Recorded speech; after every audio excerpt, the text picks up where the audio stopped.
I think the country will die kung hahayaan natin yung culture na mawala. Connected siya on how you eat your food or even how you cook your food. Connected din siya on how you pass time. Mahilig ka ba sumayaw? Mahilig ka ba kumanta?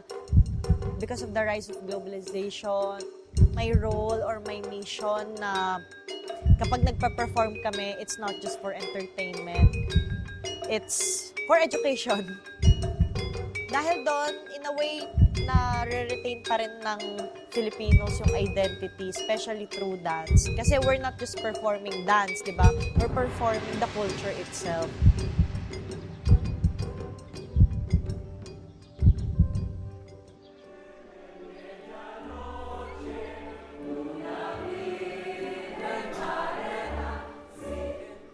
Okay, ako si Cherry Ilanan Villanueva. I am one of the dance directors of ROFG. Ang ROFG or Ramon Ubusan Folkloric Group ay kilala sa pagiging close to original. Meaning, ang aming mga presentation, especially when it comes to CCP production, even when Kuya Mon was alive, he would always make it a point na yung pinipresent na suite or a dance would somehow show the community or village scene. So in terms of doing the choreography, the lighting, the production design, ginagaya ng ROFG talaga as much as possible yung malapit na malapit sa totoo. Okay. Ang ROFG also veer away with the usual or the more popular style na theatricalize. Pag theatricalize, ibig sabihin, kunwari in terms of dance movements. So, ang nakita mo ang Ipugaw sumayaw ng ganito. Sa Ramon Ubusan, nakita namin gawin to. Ganyan lang din ang gagawin namin. Pinipilit namin hanggat na maaari na to balance what is folkish at the same time with a very palatable taste for staging without compromising the original context of the dance. Ang mission namin is to make folk dance closer to the hearts of the youth. Make folk dance relevant to the education. Make folk dance as a vehicle to communicate and teach. Mas mapalapit sa masa. So kami is nanggaling kami sa school-based din, nung high school din. Meron silang ino-open na Batang RO Summer Workshop, which is doon nagsimula lahat. Ang kagandahan dito, hindi lang kami nakastick sa, kumbaga, sa isang genre. So, na-explore namin yung lakas ng itong mga sayaw na galing sa Luzon, sa Visayas at sa Mindanao. Kasi si Lola Mon ay yung parang isang goal niya eh. Si Ramon Ubusan, bago siya naging dancer, actually siya ay naging researcher.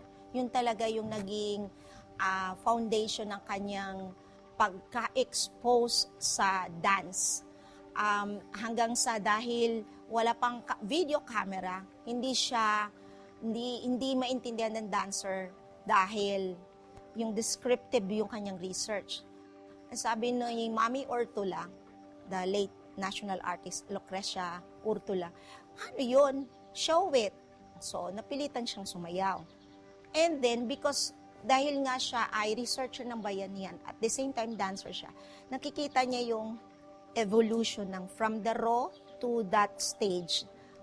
Kaya nag-create siya ng grupo niya, ang Ramon Ubusan Folkloric Group Team. Kasi para sa kanya, alam niya na ang isang tradition ay pwedeng mawala kapag ang isang dancer or nagre-ritual ay matanda na. Anytime pwedeng mamatay. So when that person does not want to pass on that art, siya na lang.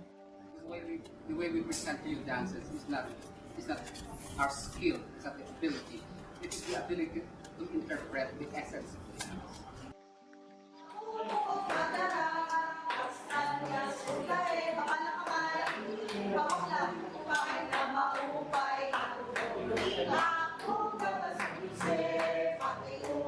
Ako si Melizabeth Bautista. So, isa akong regular dancer dito, regular performer. I've been performing here for 9 years. Ang masasabi namin yung tatak ng ROFG is the folkish way of presenting folk dances and indigenous dances. So, bakit folkish? Kasi ang tinuturo dito is how close is it to the original way of presentation ng mga katutubo. Dahil meron kaming materials, meron kaming archives ng videos, ng researches ni Ramon Ubusan. So, lagi namin siyang binabalikan. We try our best to imitate kung ano talaga yung ginagawa nung taong nagde-demonstrate doon sa video. We always start with company call. Kung hindi man company call, i-explain muna ni dance master or dance director yung context ng dance. Sinasagot lang namin basically yung WH questions. Ano yung sayaw, saan siya sinasayaw, or saan siya galing, sino ang mga sumasayaw, meron bang specific demographic. Kasi meron kaming dances na ang ideal na sumasayaw, matatanda. May dances na ang ideal na sumasayaw, mga bata. Yun, may dances na ang ideal na, may dances na all girls, may all boys, ganyan. Tapos kailan siya sinasayaw, then why, bakit namin siya sinasayaw. So, ina-explain yun ng mga dance directors, dance masters namin. So, ikukunin siya from the catalog and then, pag nag-aaral kami ng galing sa video, i-present siya dun sa may TV dyan. So, sama-sama kaming manonood. Then, usually kasi kapag pinapanood namin yung nasa video, especially kung indigenous group talaga or kung iisang tao man lang, kung group, para silang may iba-ibang ginagawa kasi usually freestyle yung nangyayari. So, ang tinuturuan kami kung paano namin siya magagaya in a way na mag-focus lang muna kami sa isang tao within the video. Then after nun, kung merong kakaibang movement yung dance or peculiar or distinct lang sa sayaw na yon, doon nagsa-start para maturo agad sa dancers kung ano ba yung kakaibang movement na yon. Kasi nagsa-start kami sa mga instructions ng seniors. Ngayon na sa generation. Pero sa kanila kasi before, nung buhay pa si Ramon Ubusan, nagdadala din siya ng mga indigenous people dito.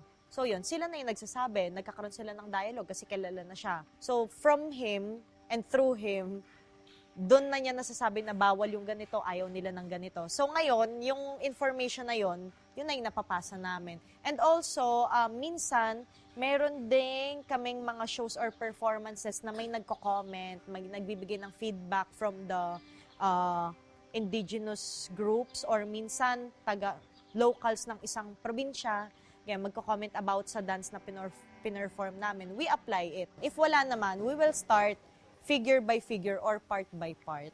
Yan, memorization muna. After ng memorization, kung merong mga ipapolish sa movement or kung may mga confusion sa movements, binabalikan siya.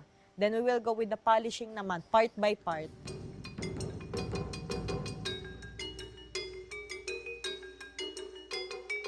I think culture is the heart of the country.